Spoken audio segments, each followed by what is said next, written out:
Olá, meus amigos, estamos ao vivo aqui pelo YouTube. Como é que vocês estão? Tudo bem? Como é que tá tudo? Vou dar uma olhadinha aqui, vou jogar esse link lá no nosso grupo, na nossa comunidade, para vocês acompanharem. E vou esperar vocês chegarem aqui para a gente começar a conversar sobre esse tema tão importante e ao longo do dia hoje, ao longo dos meus atendimentos hoje, veio brotando aqui um sentimento, veio nascendo aqui um negócio que eu falei assim, olha, a gente precisa conversar sobre. Então, vou esperar vocês chegarem aqui para a gente ir tratando, né, iniciando aqui nossos pensamentos juntos. Bom, o que eu vou pedir para vocês? Eu, nesse momento, não estou conseguindo... Deixa eu ver se eu consigo ver os comentários de vocês. Consigo ver os comentários de vocês aqui no chat, então eu vou parar em alguns momentos aqui a aula, né, nossa conversa, para dar uma olhadinha no chat. Então, dúvidas, perguntas, comentários, joga no chat e a gente vai conversando, tá? Muito bem. Boa tarde mais uma vez a todos vocês, tanto, né, nossos alunos, quanto os amigos, quanto você que vai chegar aqui no nosso YouTube posterior a essa aula e vai aqui dar uma olhadinha. Então, seja muito bem-vindo. Já aproveite e se inscreva no nosso canal. A gente sempre tem uma movimentação muito bacana aqui pelo YouTube, nossas aulas abertas, elas acontecem aqui. E é uma plataforma interessantíssima da gente conseguir construir essa condução do pensamento, principalmente para a gente da psicanálise, né? Boa tarde, Evelise, querida, seja bem-vinda, viu? E a partir desse lugar, né, de estarmos juntos aqui, né, nas redes, o que a gente precisa? Que vocês deem uma movimentação, né? Dá um likezinho aqui nessa aula, nesse vídeo, compartilha no grupo da família, dos amigos, com qual propósito? O YouTube, ele precisa entender que o nosso canal ele é relevante, que o nosso conteúdo ele é relevante, que a gente está falando aqui de coisas que são boas, né? Mas, para que isso aconteça, vocês vão precisar dessa força, né? Esse impulsionamento. E aí, cada vez que a gente compartilha, cada vez que a gente dá um like, a plataforma ela entende que a gente tem um conteúdo relevante e aí ela se engaja em trabalhar junto também, tá bom? Então, boa tarde a todo mundo que está chegando, boa tarde, Vivi. Marquei essa aulinha aqui, que eu ia fazer como aula fechada, e eu disse assim, olha, acho que eu vou fazer essa aula aberta para todo mundo, porque é um tópico aqui muito interessante, é uma construção que eu fiz depois dos atendimentos aqui da manhã, as ideias estavam borbulhando, a associação interna borbulhando também, então eu falei assim, olha, é melhor fazer enquanto está fresquinho, né, tudo, para que a gente consiga debater, aprofundar e dialogar. Só me confirmem, meninas, vocês estão me ouvindo bem? Meu áudio está legal? Estão conseguindo me ouvir? O vídeo está legal também para vocês? Como é que tá? Tá tudo certo? Vou pedir aqui meu maridão também para ele entrar para dar uma olhadinha se o áudio está ok. Oi, Eduardo, querido, bem-vindo. Tudo certo? Consegue me ouvir? Áudio está no ok?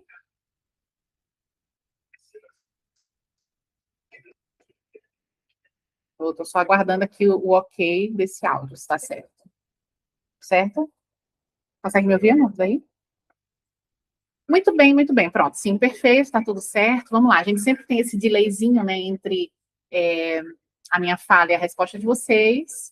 Agora é o nosso momento. Muito bem. Vamos lá.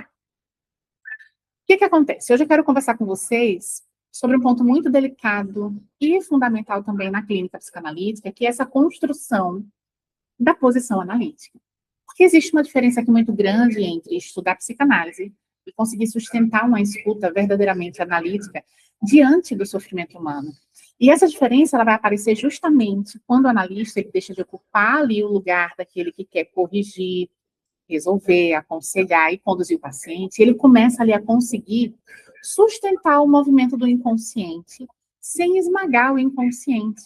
E aí essa talvez é uma das passagens mais difíceis da formação clínica, porque no início, muitas vezes o analista ele ainda está muito tomado ali pela ansiedade de acertar, né, pela necessidade de interpretar o tempo inteiro, pelo medo do silêncio, pelo desejo de ajudar rapidamente, ou até pela própria fantasia inconsciente de salvar o paciente da própria dor. Só que a clínica psicanalítica, ela não se constrói nesse excesso de intervenção. A clínica, ela se constrói na capacidade de suportar. Boa tarde, Pri, bem-vinda, viu? Então, esse lugar de ter a capacidade de suportar é onde a nossa clínica, ela se constrói, tá? E sustentar não significa ser passivo, tá? Não significa passividade. Isso é importantíssimo, tá? Sustentar é uma função psíquica que é extremamente sofisticada. Significa o quê? Significa tolerar a ambivalência, sem correr para organizar tudo rápido demais. Significa, por exemplo, ouvir conteúdos regressivos. E o que são conteúdos regressivos? Conteúdos que remetem ali a sentimentos primários mesmo, ali voltados à infância, sem invadir o paciente com explicações o tempo inteiro. Tudo tem uma explicação, tudo tem uma justificativa. Significa, por exemplo, não destruir defesas antes que exista estrutura emocional suficiente para suportar o que está por trás delas. Freud, ele vai nos ensinar uma coisa que é muito importante, em recordar, repetir e elaborar. O paciente não simplesmente lembra, o paciente repete. Ele atualiza na transferência aquilo que ainda ele não conseguiu simbolizar. E quando o analista ele não compreende isso, ele tenta corrigir a repetição diretamente. Ele tenta conscientizar rápido demais. Ele tenta produzir insight como se a análise fosse apenas o entendimento racional. Mas o inconsciente não se transforma pela lógica apenas. O psiquismo, ele precisa viver uma experiência diferente. E é por isso que, muitas vezes, a verdadeira transformação, ela começa ali a aparecer não apenas na fala do paciente, mas ela começa a aparecer nos sonhos, nos deslocamentos afetivos, na mudança da forma como ele passa a se sentir com determinadas figuras internas. Por exemplo, quando o sonho, ele vai sofrer. Meus amigos, voltamos. Vou esperar vocês pegarem um novo link. Desafios da tecnologia, né, meus amores? Tá, vou voltar um pouquinho. Gente, na hora que estava começando a nascer uma associação livre para linkar aqui o link. Tchau, um abraço. Muito bem, vai dar certo, faz parte, né? Tá, e aí, voltando para recapitular um pouquinho, a gente ali falando sobre esse lugar da transformação, né, que quando começa a aparecer, né, e a gente já falou até isso várias vezes em algumas previsões, né, quando esses deslocamentos começam a aparecer, e aí são deslocamentos afetivos, ali uma mudança na forma como as figuras internas são sentidas novamente, né, aí o sonho ele começa a mudar, né, a culpa ela começa ali a se transformar num pensamento, né, digamos assim, nesse lugar de, olha, estou aqui, estou funcionando, né, o sonho ele vai, ele acontece ali esse deslocamento, algumas figuras elas vão mudando, né, o paciente ele começa a suportar sentir amor e ódio ao mesmo tempo, sem colapsar. Aí a gente percebe que algo psíquico começou a se organizar. E aqui aparece uma coisa que é muito importante, esse manejo mesmo da ambivalência. Melanie Klein vai nos mostrar que amadurecer emocionalmente envolve conseguir sustentar sentimentos contraditórios em relação ao mesmo objeto. Então, por exemplo, olha, amar e odiar a mesma pessoa, o precisar e ressentir, o idealizar e o se decepcionar, e muitos pacientes chegam na análise muito presos em divisões rígidas demais, né? Ou a mãe é boa ou a mãe é má. Ou eu sinto amor, ou eu sinto raiva. Ou eu sou a vítima, ou eu sou o culpado. Quando o analista ele consegue suportar essa ambivalência sem moralizar, sem tomar partido, sem fechar rapidamente sentidos, ele ajuda o paciente a ampliar essa própria capacidade psíquica interna do paciente. E isso aqui, meus amores, exige algo muito difícil do analista, que é tolerar não saber imediatamente. Percebem? Bion, ele chamava isso de capacidade negativa, a possibilidade ali de permanecer diante da dúvida, diante da confusão, da incompletude, sem correr desesperadamente para produzir respostas, né? Porque muitos excessos interpretativos, eles vão nascer justamente da angústia do próprio analista. O silêncio do paciente angustia, a dor do paciente angustia, o vazio angustia, e às vezes o analista interpreta não porque o paciente precisa, mas porque ele próprio não consegue sustentar aquele estado emocional, percebem? Então, nesse lugar aqui, é muito importante que a gente entenda que a nossa posição analítica, ela não é apenas técnica, ela é interna. Ela depende de análise pessoal, sim. Ela depende da capacidade do analista de reconhecer suas próprias ansiedades, os seus desejos, o desejo de controle, as suas fantasias de salvamento, as suas dificuldades diante da impotência. Porque quanto menos o analista suporta os próprios afetos, mais ele vai estar invadindo o processo do paciente. E existe aqui algo muito bonito quando essa posição começa ali a amadurecer. O analista, ele começa a aprender que muitas vezes nem sempre interpretar é o melhor lugar. O analista, ele aprende que nem sempre interpretar mais é aprofundar mais. E aí, às vezes, o mais profundo mesmo é saber parar, saber perceber que o paciente já tocou no núcleo doloroso, que foi suficiente por hoje. E aí eu preciso, como analista, saber respeitar o tempo psíquico sem abandonar o processo. E isso aqui, meus amores, é continência. Isso aqui é ética, é técnica. Isso aqui é ética clínica. Tá? Deixa eu dar uma olhadinha aqui se está tudo certo com o nosso link. Deixa eu ver aqui se estamos caminhando para o lugar certo. Tudo certo? Todo mundo me ouvindo? Todo mundo aí, né? Medos desbloqueados de vocês sumirem daqui. Muito bem. O Winnicott, ele vai ajudar muito a gente a entender sobre isso quando ele vai falar ali do holding, né? Essa sustentação emocional que permite ao sujeito existir sem se desorganizar completamente. Muitas vezes o paciente, ele nunca viveu uma experiência ali que os seus afetos pudessem existir sem invasão, sem humilhação, sem abandono, sem excesso de intrusão. Então, a análise, ela passa a ser ali também um espaço onde o psiquismo, ele pode finalmente respirar.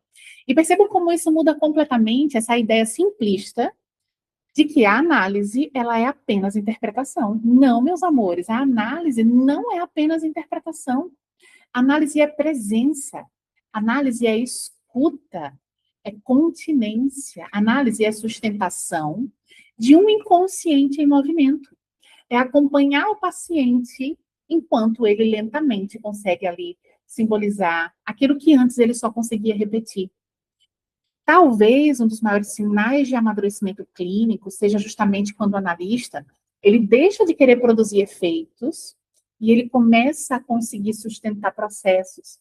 Porque a clínica viva, ela não acontece quando o analista está ali brilhando intelectualmente.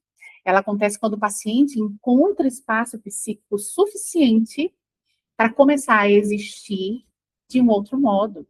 A gente vai saindo do lugar ali da superficialidade, a gente vai saindo de um lugar que a gente está pairando apenas na patinação de gelo, né? E a gente começa ali a entender o real significado de estar atuando no set analítico, percebem?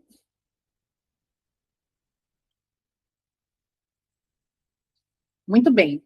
Diante disso aqui, dito isso, né, e de onde é que nasceu esse lugar de pensamento, né, da minha parte, em trazer aqui uma aula rapidinha para vocês sobre esse tema. Construir essa posição analítica, meus amores, não é algo que a gente consegue fazer da noite para o dia. Não é algo que a gente consegue fazer estudando livros. Não é algo que a gente consegue fazer apenas estando na supervisão uma vez a cada 3 meses. Não é algo que a gente consegue fazer, por exemplo, estando em análise pessoal uma vez por mês. Não é algo que a gente consegue fazer tentando encurtar o nosso processo, tentando pegar atalhos, percebem? Estar nesse lugar de continuidade, de busca pela sua posição analítica, envolve diversos fatores que nós precisamos nos comprometer a trilhar, a olhar, a observar, a abraçar. o percurso clínico de formação do analista não é um percurso que a gente tem que desejar fazer o mais rápido que a gente puder e correr. O percurso analítico é um percurso que exige tempo. Tempo para quê? Para aprender, professora? Não, não é tempo para aprender. É tempo para você conseguir entender qual é a sua posição. Eu não vou estar aqui ensinando você a usar atalhos, os macetes da psicanálise. Não, meus amores. A gente está aqui construindo uma posição de longo prazo. E é como eu sempre falo nas nossas supervisões, nos nossos encontros. Quando nasce um analista, não nasce apenas um profissional sentado num consultório, esperando atender alguém, e quando se sai dali, aquele personagem ficou naquele lugar. Não, não. A construção do analista é uma construção que começa de dentro, emana para o externo e permanece dia após dia na vida de todos nós. Então, como é que eu sei que nasceu um analista? Porque aquela pessoa, ela vai conseguir sustentar uma posição em todos os lugares que ela está. Quando nasce um analista, a gente não vê uma pessoa com pensamento desorganizado conversando com você o tempo todo. A gente percebe que aquela pessoa ela tem uma condição de pensamento diferente, uma condição de pensamento organizada, uma condução de pensamento que dá para a gente entender o que aquela pessoa está falando e sentindo.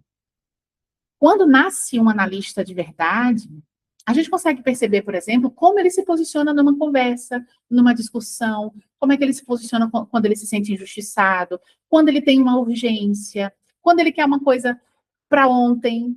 A gente consegue perceber através das reações e não através do que essa pessoa faz. Quando o psicanalista ele ocupa de fato a sua posição, e aí são dois lugares aqui separados que eu quero trazer para vocês, a construção da posição e a sustentação dessa posição, e o analista em set clínico, em análise, que consegue sustentar o inconsciente, né, dois lugares diferentes. Então, para que haja a construção dessa posição analítica em setting, em análise, é necessário que tenha acontecido o nascimento de uma postura interna analítica. Esse lugar de que, olha, o psicanalista, numa fila de supermercado, enquanto todos estão ali lutando para se posicionar e colocar sua voz no mundo, o analista ele está observando, o analista ele está ouvindo. Em meio a uma discussão calorosa, o analista ele tem uma posição diferenciada nessa discussão calorosa. E dificilmente vai ser a posição de quem está abrindo mais janelas. Geralmente, a posição do analista é sempre uma posição muito mais subjetiva, falando muito mais sobre si, entendendo muito mais os seus próprios motivos de estar ali naquela situação e defendendo, sim, o seu posicionamento, o seu ponto de vista, de forma que ele não atinja a subjetividade do outro. Então, muitas pessoas perguntam, né, quando elas entram e conhecem a nossa escola, elas perguntam assim, olha, tem prova? Tem TCC? E aí eu digo assim, olha, não temos esse lugar, porque a psicanálise ela se constrói de uma outra forma, né, por um outro lado. Eu vou entender se esse conteúdo está fazendo efeito de verdade para você, através do seu posicionamento na comunidade, através da sua fala nos grupos, através da sua participação nas supervisões. Eu vou entender se está nascendo um pensamento ali adequado e apropriado para a postura psicanalítica. Percebem como é diferente? Trouxemos aqui um ponto. Para que haja uma construção de posição analítica, ou seja, para que eu entenda qual é a minha posição diante do meu paciente em análise, esse primeiro lugar precisou ser construído aqui. Esse primeiro lugar precisou nascer. Então, depois que esse lugar nasce, quando eu entro em sessão de análise com o meu paciente, eu estou diante de uma outra pessoa que eu já entendo que é subjetiva, que eu entendo exatamente qual que é o meu papel ali. Eu vou trazer um exemplo simples, né? Essa semana eu estava atendendo aqui uma paciente e ela chegou com diversas demandas, com uma fala atravessada do início ao fim. A minha ansiedade natural me chamou para o seguinte lugar. Olha, eu vou pontuar tópico a tópico, para a gente resolver essas angústias, né, tópico a tópico. E aí, a minha posição analítica me fez recuar, e o pensamento foi assim, olha, vamos ouvir. Vamos ouvir. Então, a minha paciente, ela veio fazendo ali um arco narrativo com muitos assuntos, com muitos personagens, muitas pessoas, muitas coisas, muitos temas, que se vocês me perguntarem, eu não vou conseguir descrever quase nada do que ela me falou. Eu não sei dizer nada do que ela me disse, mas eu estava atenta, observando o como ela me falava aquilo, de que posição ela estava falando, quem era ela em todos esses acontecimentos que ela me trouxe. Então, olha, ela fez um arco narrativo aqui para mim, ela me trouxe descrição de muitas coisas, e eu não sei nenhum detalhe, porque eu estava concentrada no como. Como ela está diante de todas essas situações? Como é que ela está se portando diante de todas elas? Quais as características principais? Olha, eu percebi xistes, eu percebi lapsos, eu percebi uma vontade de entender qual que era o meu pensamento sobre o que ela estava trazendo. E eu precisei detectar e reconhecer ali elementos iguais, elementos que se repetiam. Isso aqui é a nossa posição analítica. Então, eu já construí uma postura anterior que é calma, organiza suas ansiedades, se comporta como um analista. Esse percurso que eu trilho na minha vida, paralelo à vida de professora, ele segue o mesmo por trás das telas e diante das telas é a mesma coisa, para que então, quando eu chegue no meu set analítico, eu consiga vencer mais uma vez essas ansiedades internas em querer resolver tudo. Olha, percebam que a minha ansiedade, ela aparece no início. Poxa, eu vou tentar entender cada assunto para a gente poder pontuar e eu ver se tenho que intervir. E em algum momento, opa, calma, se posiciona de longe, olha isso daqui de uma forma diferente. E aí a posição analítica, ela começa a nascer no momento em que eu me deparo com aquele inconsciente. Esse é um ponto. Próximo ponto é, quando eu encontro esse inconsciente, quando eu percebo que esse inconsciente está ali presente em análise, como é que eu sustento a presença dele? Muitas vezes, as hipóteses elas vão estar tão claras para a gente, e aí a gente abriu um leque gigante aqui, e é fácil visualizar tudo isso. E às vezes a nossa ansiedade de, caramba, parece que eu estou desvendando um enigma, que legal, ela é tão grande, e aí a nossa postura, o nosso posicionamento construído lá atrás, ele nos chama para o seguinte lugar: opa, calma, contém um pouquinho a sua ansiedade e tenta perceber, precisa de uma interpretação aqui? Precisa de uma intervenção? Vai deixar esse paciente construir aqui? Vai deixar esse inconsciente correr solto? Então, a nossa percepção e sensibilidade para aquela fala precisa estar bem aguçada, precisa estar ali disponível, precisa ter tido ali uma abertura anterior, percebe? Então, enquanto meu paciente ele está ali construindo e eu construo hipóteses junto com ele, com intervenções pensadas, respeitosas, sem ser invasiva, eu tenho que entender, olha, interpretamos aqui demais? Olha, assuntos anteriores foram pesados, será que agora é hora só de sustentar aqui, de fazer um hold, de esperar ver o que é que a gente vai colher disso daqui? A minha sensibilidade tem que ser muito maior do que o meu desejo de voltar à teoria para tentar linkar teoria com prática. Está fazendo sentido o que eu estou dizendo para vocês? A partir disso, a gente vai percebendo pequenos fenômenos. Quais fenômenos são esses? A fala do inconsciente. O inconsciente que vai dar dicas, que vai falar. Então, às vezes é um sonho, às vezes é uma memória que não estava desbloqueada e que, no momento em que começamos a falar sobre um tema, a memória desbloqueou.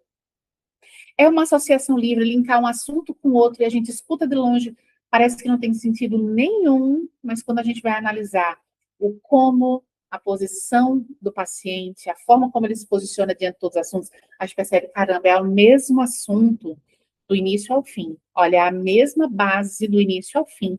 Só muda os floreios, né, esses pontos de narração. Percebem? Então, diante desse lugar aqui, diante desse pensamento, né, e diante de tudo isso aqui que eu trouxe para vocês, ainda existe um ponto muito importante, que quase não se fala, por exemplo, nas formações, ou a gente parece que evita falar em alguns lugares comuns, que é o sofrimento do próprio analista diante, às vezes, de uma impotência clínica. Porque, enquanto o analista ele ainda precisa sentir que ele está produzindo resultados o tempo inteiro, ele, inevitavelmente, ele vai invadir o processo. Ele vai querer interpretar demais, direcionar demais, perguntar demais, organizar demais. Muitas vezes, não é porque ele seja tecnicamente ruim, mas é porque ele ainda não consegue suportar emocionalmente a lentidão do inconsciente ou o tempo para o inconsciente se manifestar, quer seja lento ou rápido, né? A psicanálise ela vai nos colocar diante de algo que é profundamente antinarcísico. A gente não controla o tempo psíquico do paciente. E, meus amores, isso aqui é muito difícil, porque existe uma fantasia aqui muito comum no início da clínica, de que um bom analista é aquele que sempre sabe o que está acontecendo. Ele sempre tem uma interpretação brilhante, ele sempre tem um pensamento brilhante, ele sempre está conduzindo a sessão perfeitamente. Mas a clínica real mesmo, ela não funciona assim. A clínica viva, ela é cheia de silêncio, de dúvida, de ambivalência, de confusão, de regressão, de repetição, de momentos em que aparentemente nada está acontecendo. Só que muitas vezes é exatamente aqui que o inconsciente ele está trabalhando de maneira muito mais profunda, percebem? Bion, ele já dizia para a gente uma coisa muito importante. Bion, ele trazia ali para a gente esse entendimento de que o analista ele precisa conseguir escutar sem memória e sem desejo. Ou seja, ele precisa não ficar preso ali à necessidade de confirmar teorias rapidamente, sem ficar desejando produzir um determinado efeito no paciente. Porque quando o desejo do analista ele ocupa espaço demais, o inconsciente do paciente perde espaço para existir. E isso aqui, meus amores, entender na prática isso aqui muda completamente a escuta. O analista ele deixa de procurar apenas conteúdo e ele começa ali a escutar movimentos psíquicos, a perceber os comos, né? Como o paciente fala, onde ele interrompe, o que ele repete, quais os afetos aparecem, quais os afetos desaparecem, quais figuras internas estão sendo atualizadas na transferência naquele momento. E aqui entra algo muito sofisticado da clínica. Muitas vezes o paciente ele não está falando apenas, por exemplo, da mãe, do pai, do parceiro. Ele está revivendo essas relações dentro da própria análise. Freud ele vai mostrar que a transferência não é um obstáculo à análise, ela é o próprio campo onde o inconsciente se torna acessível. O paciente ele desloca ali para o analista afetos antigos, expectativas primitivas, medos de abandono, necessidades de reconhecimento, próprias rivalidades, né, idealizações, ressentimentos, enfim. E se o analista ele não tem sustentação interna, ele vai reagir de maneira pessoal a isso, né? Ou ele quer ser amado, ele quer ser reconhecido como excelente, por exemplo, ou ele vai se defender ali com uma agressividade diferente, né? Essa agressividade ali do paciente. Ele vai tentar corrigir rapidamente aquilo que o angustia. Mas quando a posição analítica ela amadurece, o analista ele começa a compreender que ele não precisa responder atuando. Ele pode escutar aquilo como material clínico. E essa virada aqui, meus amores, é enorme. Porque o analista ele deixa de acontecer ali, ele deixa de. A análise, ela deixa, na verdade, de só acontecer naquele conteúdo verbal, na atenção clara a detalhes das falas, e ela começa a acontecer no próprio vínculo transferencial. Eu estava gravando uma aula para vocês essa semana, e inclusive a aula da nossa formação Premium, né, que nós lançamos hoje, e a formação Premium, ela vem trazendo o tema de luto, perdas e melancolia. E eu estava ali, eu tinha já organizado, né, os tópicos, deixo minhas colinhas aqui fáceis, né, à vista, para eu não me perder. E no meio de uma construção, um pensamento surgiu. E aí a associação livre aconteceu. Na hora em que o pensamento surgiu, aconteceu exatamente como acontece numa sessão de análise. E eu, no momento em que estava ali gravando, eu fiz uma pausa para tentar entender o pensamento que tinha acabado de conectar. Quem entrou na formação Premium vai ter a oportunidade de ver esse momento. Foi um fenômeno, né? Ver esse fenômeno ali acontecendo, né? E eu até falei, gente, olha, desculpa, mas é que acabou de nascer agora esse pensamento e eu estou construindo uma hipótese. Por quê? Porque eu estava implicada no tema. Olha, preparei a aula, me impliquei naquele tema a partir dessa implicação. A associação livre vai acontecendo, os fenômenos, os dispositivos da psicanálise, eles vão se deixando ali aparecer, e o inconsciente, ele vai manifestando também. Então, é dessa forma que acontece aqui, numa sessão de análise, é o momento em que a gente está ali, engajado no processo do nosso paciente, inconsciente com o inconsciente, percebe? Então, o inconsciente com o inconsciente que estão ali, conversando juntos, tá? A gente teria aqui muitos temas, muitos tópicos, na verdade, para a gente falar. O objetivo dessa aula é trazer os pensamentos aqui vivos depois que eu fiz um atendimento clínico. E eu estava aqui com essa sensação clara, né? Porque foi um momento muito lindo que eu tive aqui junto com a minha paciente hoje, em que ela me narra o seguinte: olha, depois de ter passado tantos anos sem compreender esse ponto, aqui estou eu parecendo que saiu dos meus olhos um véu, né? Saiu dos meus olhos ali uma trava que me bloqueava de enxergar coisas. Então,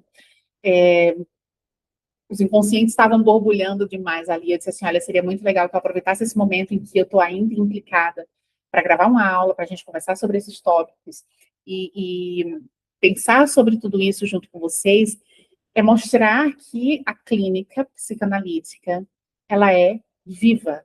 A clínica psicanalítica, ela é construída dia após dia com a nossa vivência, com a nossa verdade, com o nosso inconsciente em contato com o inconsciente dos nossos analisandos, né, dos nossos pacientes. Meus amores, espero que essa aula aqui tenha feito sentido para vocês, que tenha ajudado, né, de alguma forma, que tenha trazido aí uma amplitude aí de pensamento, que seja possível para vocês ter um pouco mais de clareza, né, sobre esses pontos. Muitas vezes a gente chora junto com o nosso paciente, a gente gargalha junto com o nosso paciente, a gente se envolve ali, e o processo analítico, ele não precisa ser distante. Mesmo, por exemplo, que você seja um analista da linha lacaniana, né, e que você precise ali atuar com aquelas ferramentas, mas a sua atuação, ela não precisa ser distante, né, ela não precisa ser apática, ela não precisa ter ali a falta de humanidade. A convocação que a EFEP faz para todos vocês é que sejamos profissionais humanos, que sejamos profissionais reais, verdadeiros, em um mundo que está tão rápido, que está tão marcado pelas facilidades na ponta do dedo, né? Eu tenho uma dúvida, eu recorro ali à inteligência artificial. Eu tenho uma dúvida, eu recorro ali a um site. Eu tenho uma dúvida, a internet vai me responder, né? Os robôs da vida vão me responder. Que nós tenhamos essa capacidade de pausar, de parar, de prestar atenção nos comos, né? O como da vida. Eu lembro que, há um tempo atrás, há uns 10 anos atrás, mais ou menos, eu tive contato com um autor maravilhoso, um neurocientista chamado Simon Sinek. E, entre muitos ensinamentos ali num livro maravilhoso dele sobre o círculo dourado, o ponto central desse círculo dourado é comece pelo como. Às vezes comece pelo porquê, né? E aí a gente interpreta aqui como entenda esse lugar dos porquês, né? E observe o como. Para a gente, o meio desse círculo dourado seria entenda o como. Se você percebe como o seu paciente fala, se você percebe como as coisas acontecem dentro dele, as próximas etapas, elas fluem muito mais fáceis. O vínculo, ele vai ser construído, a transferência, ela é construída. Sustentem o vínculo, sustentem a transferência, queiram permanecer no vínculo, se esforcem para que esse vínculo aconteça. Não estejam distantes do paciente. Quanto mais próximo, quanto mais vínculo, mais favorecimento da transferência. Ah, mas a gente tem que deixar isso daí brotar naturalmente. Sim, a gente deixa brotar naturalmente, mas venhamos e convenhamos, é muito difícil que algumas coisas brotem naturalmente, de maneira positiva, facilitando o processo do paciente, que já é tão difícil, né? Estar em contato com as suas angústias já é tão difícil. Imagina você ter que estar falando isso para uma pessoa desagradável, né? Para uma pessoa que é mal educada, que só faz cortar você, que não respeita os seus sentimentos, os seus pensamentos. E nada contra, né? Quem consegue suportar esses profissionais ou que consegue suportar esse caminho dessa forma, mas estamos aqui em um momento em que eu compartilho da minha clínica para vocês, da minha clínica pessoal, desse meu lugar pessoal e subjetivo de fazer a psicanálise, respeitando todos os outros ambientes que fazem, né? Então, meu voto sempre vai para, olha, começar por esse ponto aqui, acaba sendo muito mais fácil, muito mais possível para a gente sustentar um processo com verdade, com humanidade. Cansativo, sim, mas olha, tudo que a gente se envolve, tudo que a gente deposita energia, tudo que é importante para a gente demanda esforço, demanda energia e tem que ser cansativo mesmo. O trabalho, ele é desafiador de verdade, mas ele tem um sabor adocicado demais ali ao final. Tá bom, meus amigos?